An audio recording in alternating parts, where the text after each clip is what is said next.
Welcome back to Tax Talk with Hey Hey, where we offer simplified tax planning and mentorship to help 6 and 7-figure CEOs ditch the daily hustle by achieving financial independence from your business by increasing your purchasing power and diversifying your source of passive income.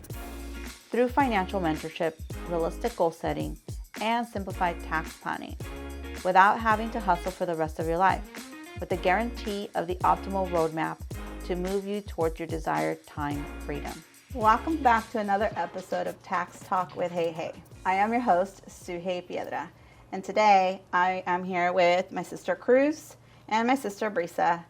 And our topic today is going to be something that is sensitive to a lot of us, but we all need to address it. Today's topic is about money shaming and tax shaming. We get a lot of individuals who will call or even posts on social media, and they'll be like, I am so embarrassed to admit that I haven't filed my taxes in 2 years or 3 years. Or I am so embarrassed to share that, I owe the IRS, X amount of money. So those things to me, hit home. It's like, why are we so afraid of the IRS? Why are we so afraid to sit down and, be with a professional that can help you and guide you and make you feel comfortable to open up?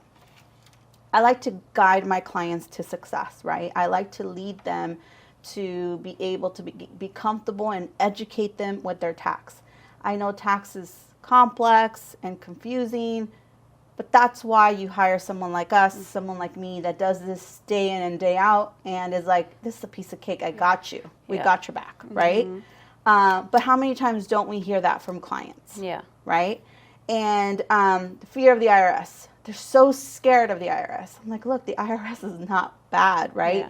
The IRS is not bad. The thing is that when you ignore the IRS and the 101 letters that they have sent you by now, well, yes, they become more aggressive as time goes on. And all of a sudden, they may, get into your bank account, close, your bank account, do things like that, garnish your wages if you're a W-2 employee. But it didn't happen overnight. Yes. That happened because of tons of letters that were ignored, messages, they give you all these tries, and that's what ends up happening. So if we address those issues when we get the first letter, they won't be aggressive like that. They'll give you, I think, 6 or 7 years to pay back any IRS debt that you have. Yeah. So as long as we set up an installment agreement, we're good there, So it's just, I feel like overall, it's just a lack of, having the support system that you need. But I think people share the horror stories. That's true. But nobody shares the good story of, I took this to my tax preparer and she handled it and no IRS even called me. Yeah. They share oh my God, the IRS got into my bank account. Well, how long did it take them to get there? You know what I mean? So no one really shares the good side of the story. And I think that's one thing we want to start shifting is sharing positive of what we can do, what can be changed versus... Right. And I think it has to do with gossip, right? Gossip is good when it's like a good cheese man, and you're just like, guess what? Freaking IRS got into my bank account and blah, blah, blah. But when they tell me that, I'm like, well, how many notices did you ignore? You know what I mean? Like, I'm not defending the IRS. What I'm saying is we don't have to get to that point, I know Brisa deals with the IRS quite, a lot for the clients with all the notices and stuff. But now she recognizes and be like, there was a notice before this. There had to have been a notice before this, And they're like, no, there was not. And I was like, no, there had to have been. Yeah. And so they go through their junk mail, and all of a sudden they find, somewhere in a shoebox buried the original letter that was sent to them, So the letter exists, and there's processes the IRS follows before it gets ugly. But overall, when we looked at all of these scenarios about individuals feeling shame with their tax situation, it really came down to a topic that, we were talking about on a personal level, but it has to do with money, finances. And a lot of us are, I don't want to say even a lot of us, I think society itself is, it's a culture thing. It's our society that doesn't really feel comfortable talking about money. People talk about, what is your, how much was your refund? That's irrelevant. It's like, tell me how much taxes you paid and I can probably guess how much money you made. You know what I mean? But that's the whole thing. It's just like we kind of, tiptoe around the topic of money. Either because we make a lot of money and we don't want to sound like we're bragging, or we believe we don't make enough money and we don't want to sound like we're broke or poor or whatever you want to, title you want to put on it. But I think that's where it all starts. It starts with money. Yes. Why are we not comfortable talking about our finances? And so I want to ask Brisa that question specifically, and it's because we're all in the same boat. So don't feel that because we have a business that, we're all like, extremely wealthy and we have all this stuff and it's like we're comfortable. It's like we are working just like everyone else, not only in the business and on the business, but within ourselves, right? Yes. And Brisa, I want you to share with us, like, how comfortable are you talking about money? And throw in there when you first started working for us or when we first started doing vision boards. What was your attitude about all of that? So I don't like to talk about money, my own money. Till this day, I find issues with it. And it has nothing to do with, like, what other people think of me, because that's kind of the way I am. I don't, right? It's what I feel about myself. But even now, like, my husband, he always throws out how much he makes, and I'm like, shut up, like, don't share that. And I don't really know where it comes from, but I do, now that we're talking about it, I do have memories of even when I had a W-2 job where, everybody's talking about their hourly rate, and, I would always just be like, try to avoid that conversation. Because to me, I'm like, you don't share that. Yeah. Because I feel like maybe it causes, I don't know if it's greed it's going to cause, but it does. I feel like it's going to cause some type of tension. If either I make too much or they make more than me, like, I feel like it just changes people's relationship. Yeah. Yeah. So I think that's where it might come from. And so, like I said, my husband's the one who just carelessly throws everything out there, as far as the refunds, how much he made, or how much he does bonuses, things like that. And I'm like, nobody needs to know, But again, it's something that, it's not that I'm not working on it because I don't see it an issue. Yeah. Not until now that you guys are talking about it. I'm like, okay, maybe it is an issue. But it's just because, again, it's like, I just feel like nobody needs to know that kind of that information. Right. But I'm not scared to talk about, like, what I do with my money. No, like, that's out for everybody. And then as far as, like, making it, changing my ways, like, like the vision board, I love that stuff now. And at first a vision board to me was stupid, right? Like, why do I need to put this out? It's not like a magical board that's going to make everything come true. But once I did it, I learned, like, it's putting my wishes in my life out there so that I make them happen. Right. So then that's where I was like, okay, this it works because I'm putting it into perspective. Like, I'm looking down deep inside of myself, and I'm like, okay, I want this, I want that. How am I going to get this? How am I going to get that? Yeah. I mean, Cruz and I have done different types of courses and stuff, and so we learned about vision boards very early on, right? But, I've had my share of money issues since I was very young. I've always been careless with my money and always got myself into trouble with money and had to figure out ways to get back out. But Cruz, you have always had a different outlook on money. I have. I don't know. I think it might come from seeing you, like, you getting into debt, my parents' struggle of not having the money, and hearing that stuff. Like, it was always, being rich was not good because they're, how do you say it, bragging, or they're not good people. But being poor keeps you humble. And then again, we're hard-working bees. Like, it was always taught that I had to work. I didn't really care how much money I was making. It was how much work I was putting out. Yeah. And that was always in me. And then I'm like, why? Like, I was always the one that's always like, why? And then I see how much money you were making and all this stuff that you would have. And I'm like, that's great. But she's like, I don't want to be in debt. Like, I don't want to do that stuff. So I would work and I would see money. And of course, I was young too. I would go spend and buy, name brand things and all this stuff. But then afterwards, like, that's not really me. That's just me seeing other people do it. So it was like always society was there with me. But having that, like, I'm always aware of everything. I felt like, for me, I was like, I love money. I love to do things. I want to buy things. And I love to help people. Yeah. And that's one thing I've always done. Help. But I can't help people if I'm not helping myself, or I'm not able to help people if I don't have the money. So for me, it totally, like, shift.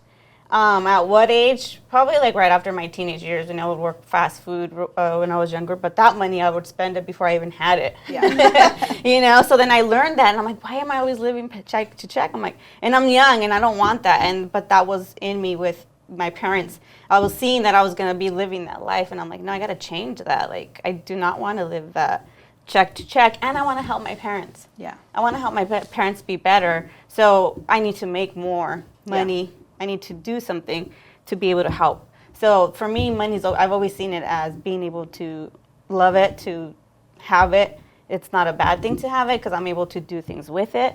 But, it's not that it came to me right away. Like, it was just a process that I had to go through and see and learn from everybody. But again, hearing, at work, you weren't allowed to talk about how much money you made. So I think just our society within us has instilled that where I'm not supposed to tell you how much money I'm making because, it does cause. I think because it affects the relationship, right? Yeah. And I think that's where we have to go back is why does it make us feel uncomfortable? And we've got to change those emotions. It starts with us, right? And if someone comes to me and says they make more than me, it's like you should be happy for them or proud of them. Yeah. Hey, I want to be like them. What do I need to do to make that kind of money? Instead of, why do they make that kind of money? They're so dumb, or I work more than they do, and all of that. And so you start to, all of a sudden, instead of feeling proud of them or happy for them or wanting to be like them, you start to all of a sudden feel, jealous. Mm-hmm. This jealousy of, why is it that they make more than you when you work harder? And I think that is exactly what you just said. Mm-hmm. My dad, would always get mad at Brisa because Brisa never works, and that was his idea. It's like he wants to see us work 12 hours a day, work and hustle and bustle, and then turn around and say, look, I made money, because in his mind, the more hours you put in, that's how you're going to make money, right? Mm-hmm. But you're going to kill yourself in the process, right? And we have our other sister. She's a nurse. She works 3/12. Is that what her? I don't know. She has a wacky schedule, but I think she only works 3 days a week or something like that.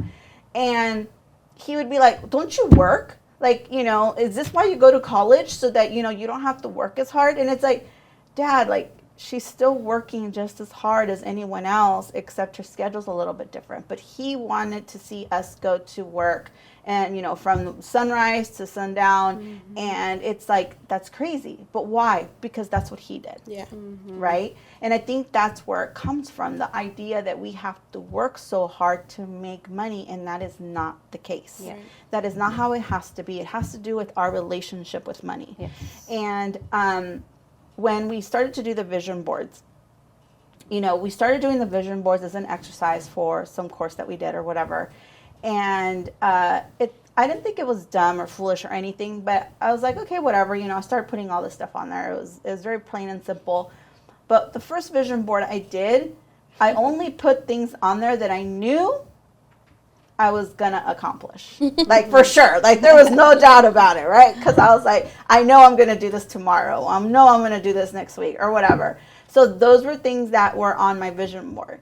And then after, I was just like, really, really, every morning I'd get up and I'd see my vision board, and I was like, well, if I would have put this other thing on there, I'd be like, that would be in my mind, And so the first vision board, if you look at it, it's very plain. I think it has 4 or 5 things on there, and I accomplished all 4 or 5 things because I knew that I was, And so when I did the second one, I was like, I put all kinds of stuff on it. It was like packed with all these little things in there. And it was just like, Brisa's like, man, Suhei, you have like all kinds of stuff on there. Like, it's so dumb. Like, you have, you know, there was like no room, right?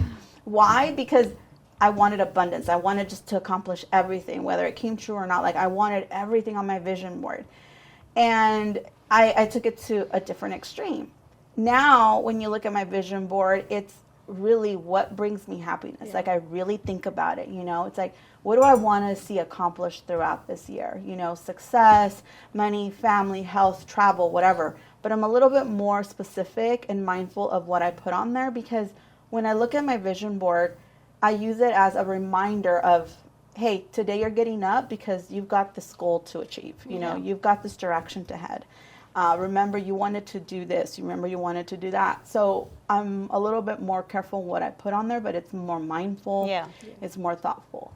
But seeing our clients that struggle with money and come in, and again, it's crazy when we see clients come in, because we think that when you're living paycheck to paycheck, that you're on a budget or that you're not making a lot of money. That is not the case. I will always emphasize, these are sometimes professionals that, you know, could be, you know, doctors. They could be attorneys. They can be, you know, successful individuals that have a good business, but yet still struggle with money. Yeah. And it's not the business, it's them. It's the relationship that you have with money. And this is why I tell Brisa, it's really not about how much you're really making, is what it is that you're doing with your money that really matters, right? And you need to be comfortable having those conversations, not to brag, not to show off, but to really encourage others that what you're doing is not rocket science, it's not difficult. It's just, how is it that you're doing it, and trying to help and encourage others so that they see money and become friends with money. Yeah. I think that's where it comes in, where when we meet with our clients on a monthly basis, they avoid that meeting. Like, you don't know how hard it is for me to get a client to schedule a 15-minute call with me to review their prior books. They're okay. They see the business is running. They see they have money in the bank. They're paying their payroll. They're paying their bills. So in their mind, they're okay. But why don't they want to have that call with me, right? So then I force them sometimes. And at that point, she took a deep breath. Why do I not want to meet with you? Yeah. And I'm like, it's the stress. Why? You don't understand how, you know, she didn't even realize how much money she was making and how much money she was spending and what you have left over, what you can really do with that. Right. And I was like, and some things like, I didn't even know I was spending money on this anymore, you know? Yeah. And it's like, this is why we review this stuff. Like, this is why a conversation is okay to be. But again, it's instilled to be afraid of your finances. If it's flowing, don't mess with it. Don't ask. But this is where you have to, it's like, this is how much money you're making. This is all your expenses. What can we do? How can we keep growing instead of just living that circle of life, like just going? So that's why I feel like a lot of our clients are still afraid. And when they come in here, like, finances is still a thing that they don't want to really face for that reason. They don't want to know how much tax they're going to pay. But when they meet with you on a quarterly basis and you give them, it's like a deep breath. And then now, once they become our client after, you know, a few months or a year, now they don't mind the meeting. Now they want to talk to us. And they want to make sure they get in there. Yeah. So it's like, it's a shift. It's a change, it's a process. But it's not, everyone goes through it. Business owners, no matter how much money you're making, you have to sit down and really look. Yeah, I still see it a lot, even on the phone calls. I haven't filed for 3 years, they tell me. And they expect me to be like, oh my God, or like react to that. And I'm like, it's okay, like, we could do it, you know? And it's funny how they expect us to shame them in some way. Yeah. It's like they feel that uncomfortableness when they have to make that call, that I have to call the tax preparer because, you know. Or they just ask one and then all of a sudden they show up and it's like, okay, well, I have 2 other years that I haven't done. It's like, why? Don't be afraid. Like, you're here. We're here to help you for that reason. So when we meet with our clients on a quarterly basis, I think there's two main reasons why we do it. One is obviously to goal plan and, you know, where are you at? And where are you going, and are you headed in that direction, right? The numbers will help us and guide us there. But also to celebrate your wins. Yeah. You know, we have clients sometimes that, again, it goes back to our relationship with work and our money.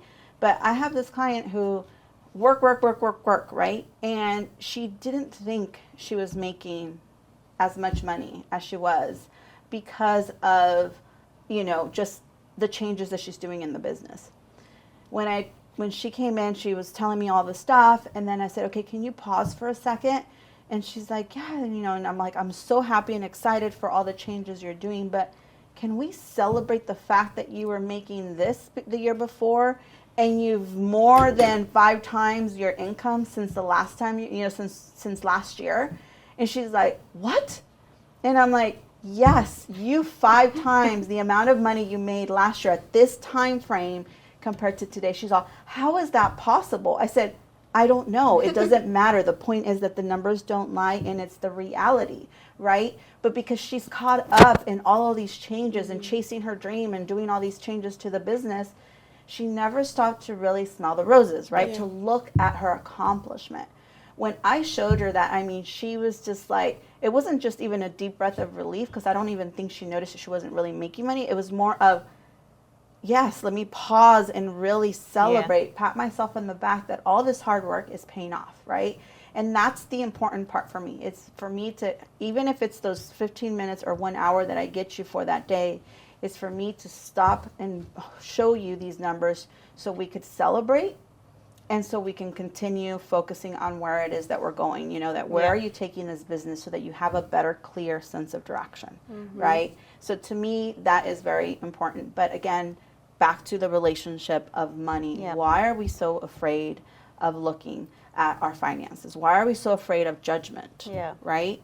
Because I think that's what it is. We're afraid that people are going to be, not, they're just going to think that either we make too much money and that's why we have what we have, or we don't make enough. Yeah. I think that's how we are, even with, if you look at celebrities, if they're wearing the wrong clothes, you're like, why do they wearing that if they make so much money? And it's because it's the way we just see things, you know. Why are they driving that if they don't make any money? Or if they work at McDonald's but they're driving this nice car? Like, there's always that thought that is put out there. And again, we're just judging without knowing everything. Yeah, and that is true. And I'll always, share the fact that sometimes the people that come in here with the nicest car, the nicest purse, the nicest suit, and all of that have the worst finances, and yet the people that come in here in rags and flip-flops, and you're just like, did he enter the wrong place, comes in, and you're like, you have this portfolio. Yeah. It's the fact that when you get to a certain place and you find a really good relationship with money, you don't need to impress anybody. Yeah. You do it to make yourself feel good, right?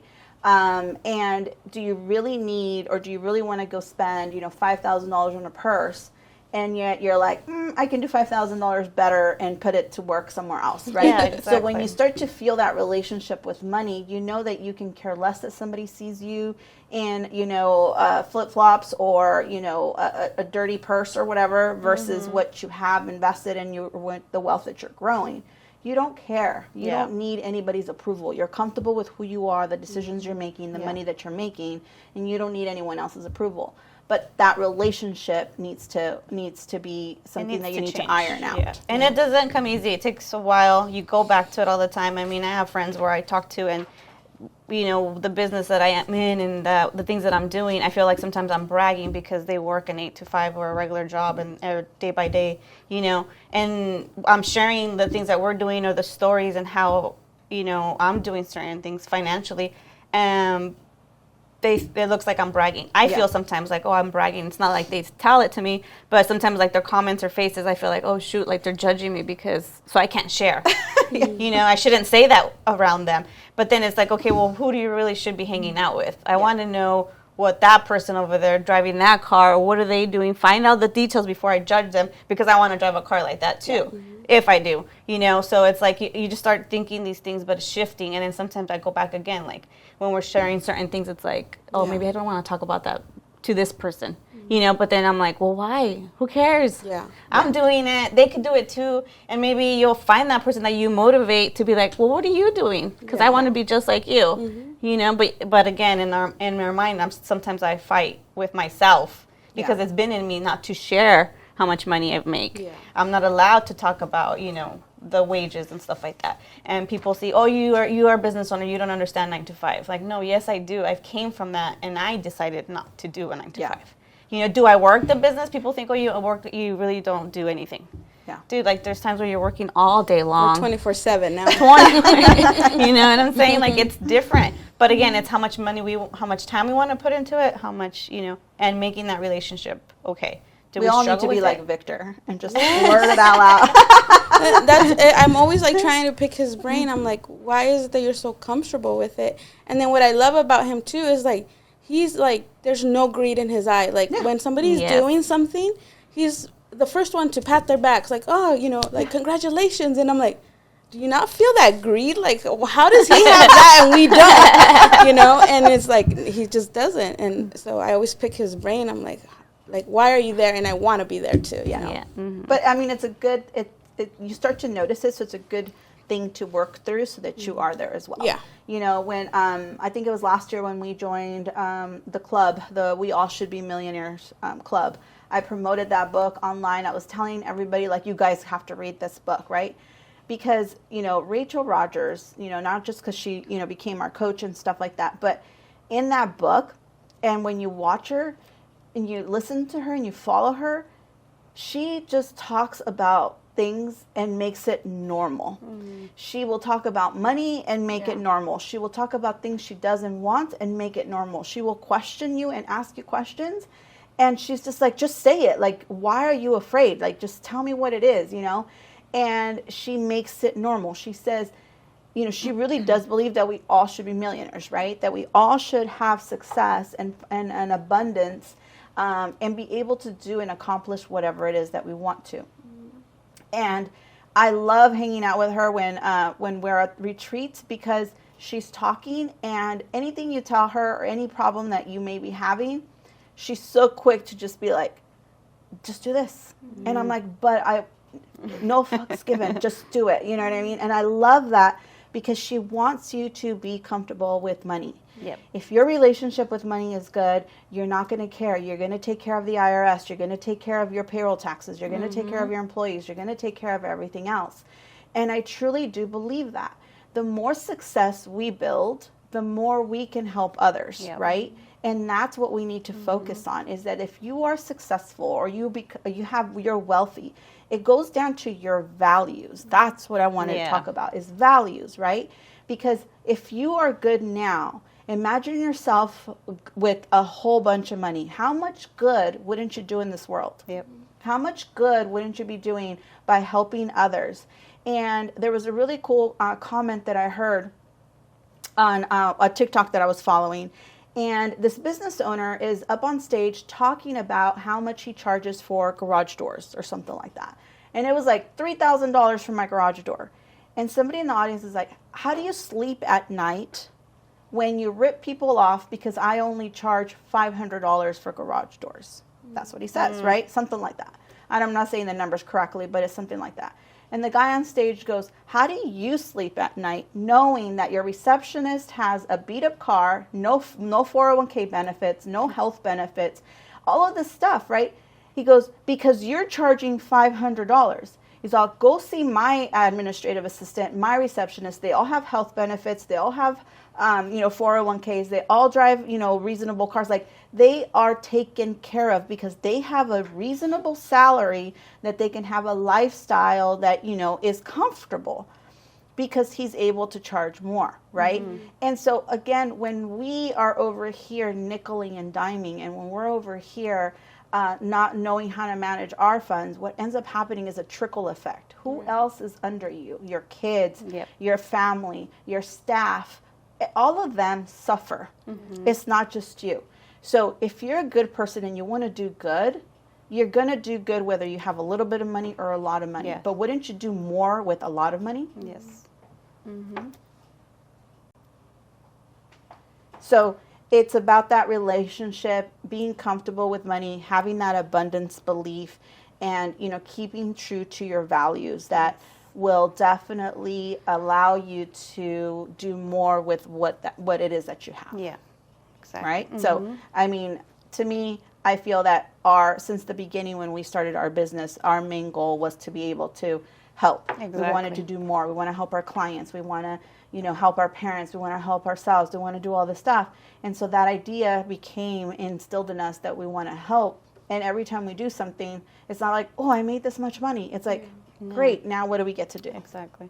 And sharing that with being able to talk to people freely about it without making them be uncomfortable situation about talking about their finances and their funds. Like, it's okay to share, especially with us, you know, like, because we're here to help you. Like, don't try to hide things from us if you really want to be helped. Yeah. Like, let's talk about it, you know, let's figure it out. And we're all professionals here. We're going to help you grow the business, but you do have to see those numbers, and it's okay. And if they're not as great as we thought, then let's make them great. Yeah. You know, let's make them better, because a lot of people get scared when they're like, oh, I'm not making that much. I'm not working as much. You know, maybe I don't need their services. Yeah. No, like, why aren't you doing that? What can you do to keep that service, you know? We're always looking forward. We can always do more. And like you said, that was why we started the business, because we saw that there was a need for this people to be actually helping. And now that we do, we enjoy it and we love it. And, you know, we want to help people be okay of talking about their finances. And it's okay if you want to make more, ask, how do I do it? What do I need to do? That's where the vision part comes in. Well, yeah, you know, when you meet with them, it's like, what's your goal? Okay, how many more clients do you need to reach that goal? Yeah. You know. So a couple tips that, you know, we want to leave you with, because I think it's important that we start to really all work on that relationship with money is, you know, let's get rid of all of those negative thoughts, yes. right? It takes just as much energy to have, you know, good thoughts, and those negative thoughts just drain us. So why have them? Let's get rid of them. And then pause and really celebrate, you know. I don't care if you're a 9-to-5 individual making minimum wage. It's like, celebrate the fact that you have a job, celebrate that you have, you know, that you're going out there to hustle and bustle and get your grind on. Same thing with us, right? We're grateful for the opportunities that we get. We want more. We want to continue to grow the business, but we have to pause and celebrate where we are today. Yep. Okay. So definitely, I think those are really good tips to get started with. And Cruz, you have to share your money mantra. I love it. I mean, I read this book I think it was right before we started the business. No, right after we started the business. It's You're a Badass at Making Money by Jen Cisneros. But that book really shifted my mindset and my relationship with money. And one of the things is the money mantra, you know. And so you create it. My money mantra, I believe it's the same as hers, is I love money and money loves me. Like, it does. And I say it in the morning, I wake up, and I feel great saying it. At first, when I was like, you know, I was a little hesitant, like, you know, do I love money? I do. Like, who doesn't love money, you know? Say it out loud. Fuck it. I love money, and money loves me, because I spend it, I flow it, and it keeps going. But then that translated to your son. Yeah. Oh, yeah. So then he hears me, and then we did the whole thing, and I tell him too. And so, you know, there's little words and mind shifts that we have to do, and words I don't allow him to say that we used to say, like, oh, that's expensive. No, yeah, okay, it costs a lot of money, but what can you do to get it, or, you know? And so shifting that, and sometimes it comes back into my face, don't get me wrong, because when he says, like, oh, that's too expensive, because we don't use that word, you know, but yeah, now he does that to the money mantra. He'll tell me, I love money. So there's a trickle effect. Yep. Please remember that there is a trickle effect. And that leads me to the next tip, which is, you know, surrounding yourself with positive individuals, other people that will push you and encourage you, that see the potential in you. And I believe that that's what we do with our clients. It's like, we see bigger opportunities than they even see in themselves sometimes, because they're so, you know, weighed down by all this other negativity, you know. And so clear it all up and you know, surround yourself with people that are going to encourage you and push you. It takes just as much energy to save on a Starbucks coffee. You know, at the end of the year, how much did you save from not spending at Starbucks? $1,000, maybe $2,000 if you go twice a day. I don't freaking know. But if you just put that same energy at making more money for yourself, for your family, for your business, you can honestly make $10,000 more. You can make $20,000 more. And it took the same amount of energy. So please remember that, you know, budgets and all that is great for structure. But for you to say, I'm not going to go to Starbucks, it's like, I'd rather say, how do I make more money so I can continue going to Starbucks? It's reframing and changing that mindset. So again, surround yourself with people that will encourage you and that will focus on helping you focus on what you should be changing, okay? And then just practice, you know, your mindfulness. Like I said, when you have good values and when you have, you know, good intentions, when you have a little bit of money or a lot of money, those will flow through. So focus on that, focus on those goals. And then, make a list. Make a list of what are those financial goals that you want to achieve. Budgets help. If you guys need help with, PDF or something that'll help you structure some things, let us know. We always like to share the profit and loss statement for our business owners so that they know how much money is coming in and how much money is going out. Educate yourself. We read books, yes, not because I love to read. I mean, now I guess I do. But it was because I would find in there ways that I didn't know who to go to teach me about money or relationships or my dreams, But these books would guide me and give me the encouragement that I needed. I will always talk about, when I started to read We Should All Be Millionaires. It was recommended by I was at a chiro appointment, and she's like, you should really read this book after we had a little session. I read that book, and I felt the flame inside of me light up again. Yeah. When it's dimming, you're just looking for the next thing. You're evolving. You're looking for the next change. And I read that book, and it was just like talking to me about everything I was struggling with and how I can overcome it. And it gave me solutions, and it gave me help. And so that's why I read, because I'm looking for somebody, because I don't know who to turn to. Yeah. I don't know who to go to and ask these specific questions. I have coaches that help me work through some of the stuff that I'm going through. But at the end of the day, the motivation, the push, the drive, you have to keep fueling it every single day. Yeah. So that is one of my biggest takeaway is feed that drive every single day. Every morning when you wake up. Yeah. Brisa doesn't like it, but I I'm just not a reader, but like I've listened to podcasts, and even when you're not, like you say, you're looking for something, sometimes you don't even know you're looking for it, but it like triggers something, like listening to somebody else say, something about their lives, or even just there's an encounter that they've had, and it's like, oh, I'm there, and it kind of like just pushes you to it helps you, how to get out of that. Yeah. So let's break that cycle. Let's, be positive. Let's understand that we should all love money, and money loves us. And, let's change that cycle, break the cycle for our kids, our future.